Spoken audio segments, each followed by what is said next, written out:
Good afternoon, guys. We're here today to talk about the Dolly Madison Bakery and provide a little bit of an update on that. My name is Corey Latham. I'm a special agent in charge with the Kansas Bureau of Investigation. With me today, joining me here, is Great Bend Police Department Chief Steve Hallmark, KBI Senior Special Agent Brian Carroll, who's the lead investigator on this case, and Barton County Sheriff Brian Bellender. This past Sunday, September 4th, marked the 20th anniversary of the deaths of Mary Drake and Mandy Alexander. On that date in 2002, shortly before 8 p.m., the Great Bend Police Department received a call from a Dolly Madison Bakery truck driver who was doing a routine delivery, indicating that he had found two deceased females inside the business at 1004 Harrison Street. That business at that time was known as the Dolly Madison Bakery. A thorough investigation was conducted at the time. We've poured over hundreds of leads. We've interviewed hundreds of individuals. We've spent thousands of person hours working this investigation. But to date, no individuals have been arrested for this crime. We hope to change that. One of the things that was developed early on was that a witness observed a white male appearing to be in his 30s, locking the bakery doors and leaving. And so we had a little bit of a description to go by. I think in all likelihood that was much more relevant in 2002 than it would be today. But we still have that information that we're working with. Over the past year, KBI agents and forensic scientists conducted an exhaustive review of all of the physical evidence that was collected in this case. We focused on technologies that have advanced beyond where they were in 2002 and even beyond after that, especially focusing on areas that can help produce results that would be useful today. As a result of that review and additional testing, we have identified a male DNA on a sample that was collected from the body of one of our victims. So that in and of itself is pretty significant.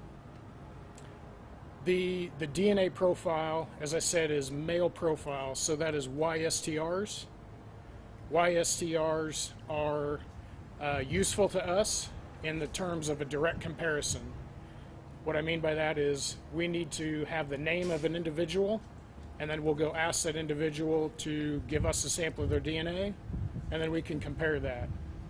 It is not a profile that we can place into a national database and search at this time. So while useful, it doesn't help answer the question as to who that person is today. But it's promising, and we hope that it will help us in the future. Great Bend Police Department detectives, KBI agents, with assistance from the Barton County Sheriff's Office in the past, have collected numerous DNA samples. We'll continue with those efforts.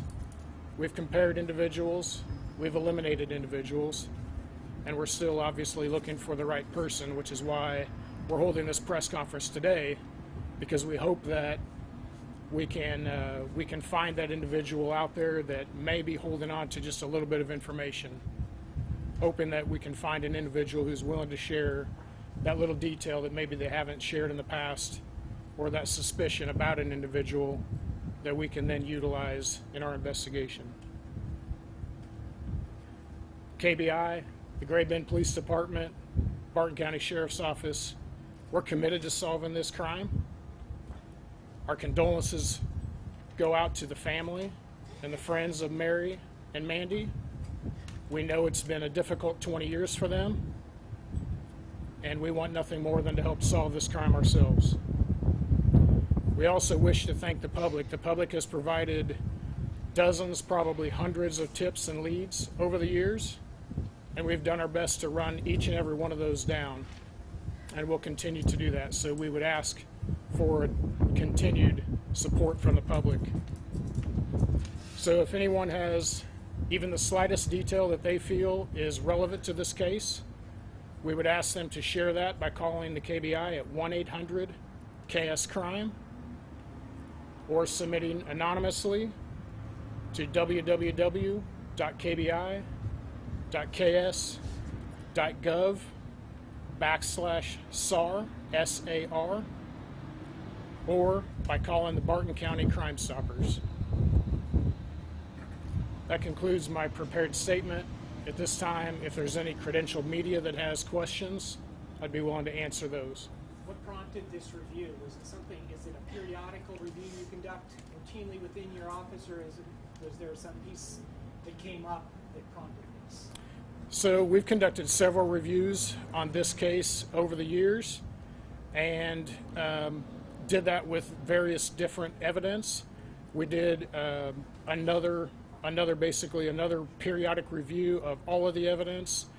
And what I guess I could say to maybe help answer your question is we trust the forensic scientists in our laboratory to tell us when the best and most appropriate time is to conduct certain testing, because we only have limited amounts of sample to deal with, and if you consume them now, something that's available in the future may not be available to you to do. So that is why we're here today, 20 years later on that. So part of it is because of advances in forensic science? Absolutely. I want to know why you've never stayed in contact with the families. Why we've always had to find out over social media things that have gone on or what you're doing now.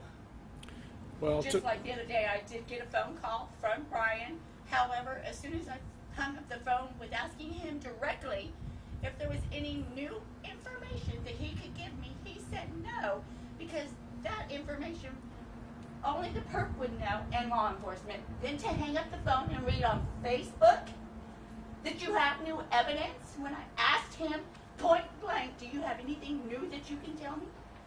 And I was supposed to read in between the lines, update meaning new evidence. Now, how in the world was I ever supposed to pick up that clue? I am so mad at you guys.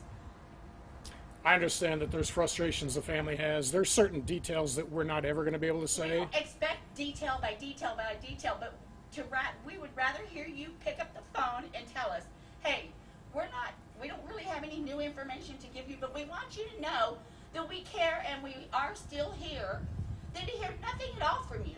Do you understand what that feels like? Apparently not. Well, ma'am, it's continued for 20 years. Ma'am, what I can tell you is that we've talked to your mother over the years many, many times. We've been in communication with the family many times, and we've always told them that if we get something significant, that we will absolutely share that with you. And here we are today. Your silence is more outweighs anything that you ever have had to say. Well, you can come to our office and visit with us anytime you like. When we pick up the phone to reach out to you, then we're treated like we're dirt on your shoe by the tone in your voice and your short comments. You're trying to get us off the phone. Well, if you'd like to visit with me about that afterwards, I'll be happy to. More than Are there any other media questions? With it just being 20 years, just how difficult does it make actually solving this case right now? Yeah, it's obviously this is a difficult one from day one, right? So we'd hoped that we would have this thing resolved in year one. Certainly with the passage of time, it doesn't help, but we're optimistic that we're going to get there. This release of information about the DNA is a significant development in this case, and we really hope that we can pair that with the right name so that we can check that out and solve this thing. Can you tell me why the DNA can't be run through the database? Yeah, that's a great question. So the challenge in that is that there's different types of DNA testing that can be done in forensic laboratories. So in this particular case, we're talking about YSTRs. YSTRs are inherited on the male side.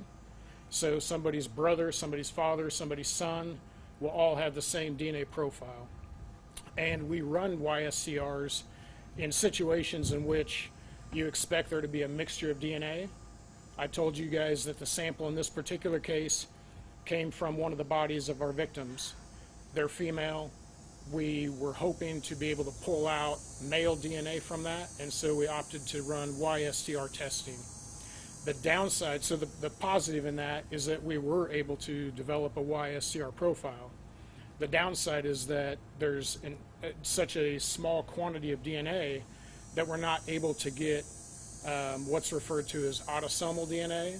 Autosomal DNA is what is needed to be able to put into CODIS, which stands for Combined DNA Indexing System, and that's the national database that has, felony offenders in it from all over the country. There's additional type of DNA testing called mitochondrial DNA, but we did not run that in this case. So I hope that answers your question. It's kind of a difficult one to explain. Would you be able to tell us which victim had the DNA on them? Well, obviously I know the answer to that, but I think that's something that we want to withhold. We really hope that we're able to get this case into court Sunday, and I want to be able to protect the information that goes out so that we can make sure and get it into court. We're seeing a lot more cases being solved with DNA evidence. I know there was a Jane Doe that was gone missing from Wichita in the 80s that her corpse was identified down in New Mexico, I think, recently, or the details of that may have a little bit off. But just talk a little bit about the ability to re-look at these cases with technology that's just so vastly different than what you had even 20 years ago. Yeah, it certainly is.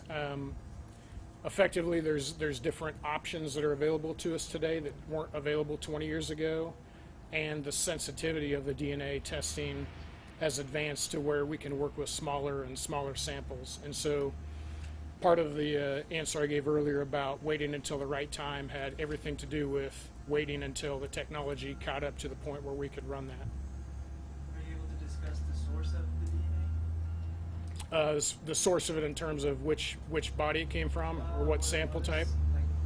Probably not blood. Yeah, again, I would prefer to hold that information back, hoping that we can get this into court. And since it's hereditary, if CODIS doesn't work, do some of the other hereditary websites? So genetic genealogy is something that requires substantially more DNA than what we have currently in this particular instance. Genetic genealogy is looking at the different the genealogy databases that are out there and making connections in that way. That is a good forensic investigative technique. At this time, it's not available to us with what we have. Obviously, this doesn't solve the case. What's next for you guys? Yeah, what's next for us is to, we've already collected DNA from numerous individuals. We have more people on the list that we would like to go collect from, and we're really hopeful that the public will come forward and give us the right name as well. And so, at this point, it's old-fashioned police work. We're going to go out and see what we can't do to collect those samples and then bring them back to the laboratory and ask them to make that comparison. Is there any worry about collecting those samples, whether it's people who either may have passed away in the last 20 years, having maybe left the state? How does that kind of complicate this process if you can't go through that database? Yeah, it sure can complicate it. I think the good news is, to be optimistic, the one advantage that YSCRs offer is that it's inherited on the male side. So if we're not able to collect from that individual, but that individual's son or that individual's brother or that individual's dad is around, we can still make that link and then, put together an investigation from there. So you're able to essentially have a very large target. It's just being able to find that type of area to be able to throw the dart at it, right? Since you can go by different people all around and not just necessarily that subject themselves. I guess that'd be a true statement. We can, there's more than one angle into it. Any other questions? All right, well, thank you guys. Thank you.